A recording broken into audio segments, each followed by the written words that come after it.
គុណនាមប្រភេទនេះតែងតែបញ្ចប់ដោយអក្សរអ៊ីនៅខាងចុង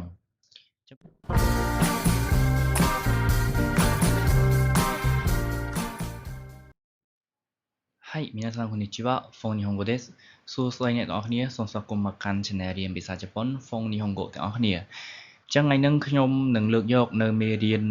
គុណនាមរបស់ភាសាជប៉ុនយកមកចែកម្លែកទៅកាន់អ្នកទាំងអស់គ្នាមុននឹងចូលទៅដល់គុណនាមរបស់ភាសាជប៉ុនហ្នឹងយើងមកដឹងពីអត្ថន័យរបស់គុណនាមសិនអត្ថន័យទូទៅរបស់គុណនាមថាវាគឺជាអីគេគុណនាមគឺជាពាក្យដែលយើងប្រើសម្រាប់ពិពណ៌នាឬបញ្ជាក់អំពីលក្ខណៈរបស់នាមមានដូចជាអីខ្លះមានដូចជាមនុស្សសត្វវត្ថុឬក៏ទីកន្លែងអីជាដើមចឹងទៅអញ្ចឹងឧទាហរណ៍គុណនាមមានដូចជាអីគេខ្លះទៅមានដូចជាខ្ពស់ទាបឆ្ងាញ់ល្អអាក្រក់លក្ខនឹងលក្ខអីជាដើមហ្នឹងអញ្ចឹងរាល់ពាក្យទាំងអស់ហ្នឹងដែលវាពិពណ៌នាឬក៏បញ្ជាក់លក្ខណៈរបស់នាមណាមួយហ្នឹងឯងជាគុណនាមបាទអញ្ចឹងគុណនាមរបស់ភាសាជប៉ុនមានពីរក្រុមគឺមានក្រុមគុណនាមអ៊ីនិងក្រុមគុណនាមណាអញ្ចឹងយើងទៅមើលទាំងអស់គ្នាទៅថា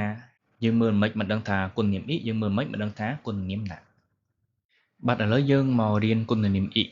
មុនគេរបៀបសម្គាល់គុណនាមប្រភេទនេះតែងតែបញ្ចប់ដោយអក្សរអ៊ីនៅខាងចុងអញ្ចឹងគុណនាមអ៊ីគឺមានអ៊ីនៅខាងចុងណាទាំងអស់គ្នាបាទអញ្ចឹងឧទាហរណ៍ទៅមានដូចជាគេខ្លះមានដូចជាអូគីអូគីអូគីនេះមានអ៊ីនៅខាងចុងណាអ្នកនរគ្នានេះអូគីបកប្រែថាធំតបមកទៀតដូចជាឈីសៃនេះតូចអូម៉ូស៊ីរយគួរឲ្យចាប់អារម្មណ៍ថាកៃបកប្រែថាខ្ពស់ឬក៏ថ្លៃយើងបកប្រែបានពីរហ៊ីគុយបកប្រែថាទាបយ៉ាស៊ុយថោកអាតារ៉ាស៊ីថ្មីអ៊ីល្អ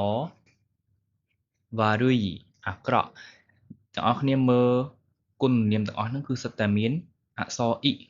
បញ្ចប់ដោយអក្សរអ៊ីនៅខាងចុងទាំងអស់ណាបាទអញ្ចឹងវាគឺជាគុណនាមអ៊ីឥឡូវយើងចូលមកដល់គុណនាមណាវិញយើងមើលមិនបានដឹងថាវាគឺជាគុណនាមណាអញ្ចឹងរបៀបសម្គាល់គុណនាមប្រភេទនេះតែងតែមិនបញ្ចប់ដោយអក្សរអ៊ីមិនបញ្ចប់ណាអ្នកនរគ្នាមិនមែនបញ្ចប់ទេណាមិនបញ្ចប់ដោយអក្សរអ៊ីនៅខាងចុងទេ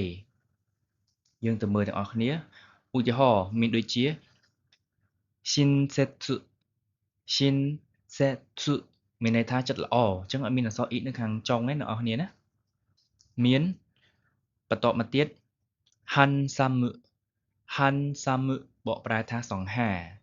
អត់មានអ៊ីនៅខាងចុងទេ Hima ទំនេរអត់មានអ៊ីនៅខាងចុងទេបាទ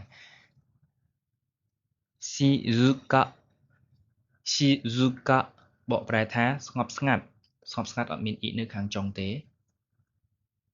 បាទអញ្ចឹងយើងមកមើលករណីលើកលែងវិញប្រភេទគុណនាមដែលបញ្ចប់ដោយអក្សរអ៊ីនៅខាងចុងតែត្រូវបានគេលើកលែងចូលជាគុណនាមណាគុណនាមណាអត្ថន័យរបស់វាដែលយើងបានរៀនមកមុនហ្នឹងគឺអត់មានអ៊ីនៅចុងអាហ្នឹងយើងចាត់ទុកថាជាណាក៏ប៉ុន្តែក៏មានគុណនាមដែលបញ្ចប់ដោយអក្សរអ៊ីនៅខាងចុងតែយើងចាត់ទុកវាចូលជាគុណនាមណាមានដូចជាគេខ្លះយើងទៅមើលទាំងអស់គ្នាគីរេបកប្រែថាស្អាតគីរេមានអក្សរអ៊ីនៅខាងក្រោយទាំងអស់គ្នាក៏ប៉ុន្តែយើងអត់ចាត់ទុកវាជាគុណនាមអ៊ីទេយើងចាត់ទុកវាជាគុណនាមណាយូមេបកប្រែថាល្បីល្បាញមានអ៊ីដែរតែយើងអត់ចាត់ទុកចូលជាគុណនាមអ៊ីទេគីរៃបកប្រែថាស្អប់ថេណេបកប្រែថាសុភាពរាបសារចឹងទៅបាទអញ្ចឹងរាល់គុណនាមទាំងអស់នេះ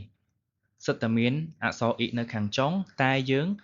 ចាត់ទុកវាជាគុណនាមណាគេចាត់ចូលទៅជាគុណនាមណាទាំងអស់គ្នាហើយគុណនាមទាំងអស់ហ្នឹងគឺអាសាឃើញជាញឹកញាប់ចឹងហើយអ្នកទាំងអស់គ្នាសូមប្រុងប្រយ័ត្ននិងចាំវាទុកជៀសវាងយើងយកទៅបបែកខុសទម្រង់វានៅក្រុមណាយើងបបែកវាចូលក្រុមអ៊ីអីហ្នឹងអាហ្នឹងគឺខុសហើយបាទ បាទទាំងអស់គ្នាឥឡូវហ្នឹងយើងមកសាកល្បងធ្វើលំហាត់ទាំងអស់គ្នាព្រោះអីមុនហ្នឹងយើងរៀនហើយរបៀបនៅក្នុងការមើលមិនដឹងថាជាគុណនាមអ៊ីមិនដឹងថាជាគុណនាមណាបាទអញ្ចឹងលំហាត់របស់យើងនេះសមត្ថកម្មគឺអ្នកទាំងអស់គ្នាឃើញតារាងមួយនេះមានពាក្យនៅក្នុងហ្នឹងច្រើនសិតតែជាគុណនាមមានគុណនាមអ៊ីហើយនិងគុណនាមណាហ្នឹងលាយបញ្ចូលគ្នាអ្វីដែលអ្នកទាំងអស់គ្នាធ្វើគឺយកគុណនាមទាំងអស់ហ្នឹងយកមកដាក់ចូលខាងក្នុងប្រអប់របស់វាខាងក្រោមមួយប្រអប់របស់អ៊ីហើយនិងប្រអប់របស់ណាបាទហើយមានពាក្យជាច្រើនដែលអ្នកទាំងអស់គ្នា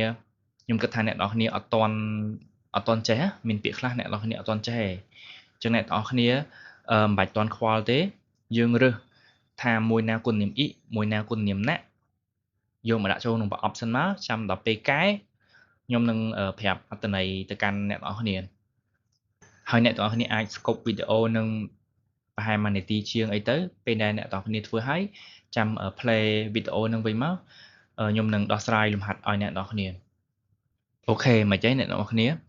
បានធ្វើហើយទាំងអស់គ្នានៅឥឡូវយើងមកកែលំហាត់ទាំងអស់គ្នាណាអញ្ចឹងចូលមកកាន់ពាក្យដំបូងគឺពាក្យថាថាកៃគឺស្ថិតនៅក្នុងគុណនាមអ៊ីណាបាទអញ្ចឹងថាកៃបកប្រែថាថ្លៃឬក៏ខ្ពស់យើងរៀនហើយមុនហ្នឹងហើយបន្តមកទៀតពាក្យថាជីកៃគឺគុណនាមអ៊ីណាមានអក្សរអ៊ីនៅខាងក្រោយអញ្ចឹងជីកៃបកប្រែថាចិត្តមួយទៀតយូមេគឺជាគុណនាមណាក់ណាបាទយូមេគុណនាមណាក់ក្នុងករណីលើកលែងណាយើងរៀនហើយមុននឹងដែរយូមេបកប្រែថាល្បីល្បាញតមកទៀតស៊ីនសេតស៊ុគឺជាគុណនាមណាក់អត់មានអ៊ីនៅខាងក្រោយទេបកប្រែថាចិត្តល្អយ៉ាវ៉ារ៉ាកៃគឺជាគុណនាមអ៊ីយ៉ាវ៉ារ៉ាកៃគុណនាមអ៊ីបកប្រែថាផុយចូលទៅកាន់ពាក្យបន្ទាប់គឺស៊ីស៊ូកាគុណនាមណាក់ណាយើងរៀនហើយបកប្រែថាស្ងប់ស្ងាត់អតារាស៊ីគុណនាមអ៊ីថ្មីហ្វឺរុយចាស់គុណនាមអ៊ីដូចគ្នាថៃហែនគុណនាមណាក់បកប្រែថាលំបាកគីរេគុណនាមណាក់ដូចគ្នាបកប្រែថាស្អាតករណីលើកលែងណាមានអ៊ីនៅខាងចុងតែយើងលើកលែងវាចូលក្នុងគុណនាមណាក់តមកទៀតខូម៉ាកៃ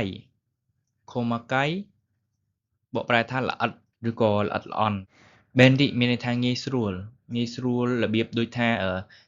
របស់របរដែលថាយើងងាយស្រួលប្រើប្រាស់អីចឹងណាអាហ្នឹងយើងប្រើ Bendy បាទហើយមាន3ទៀតណាអ្នកទាំងអស់គ្នាមាន3ពាក្យនេះខ្ញុំអត់បានកែឲ្យអ្នកទាំងអស់គ្នាទេហើយសូមឲ្យអ្នកទាំងអស់គ្នាយកទៅធ្វើខ្លួនឯងហើយអ្នកទាំងអស់គ្នាអាច comment ប្រាប់ខ្ញុំបានថា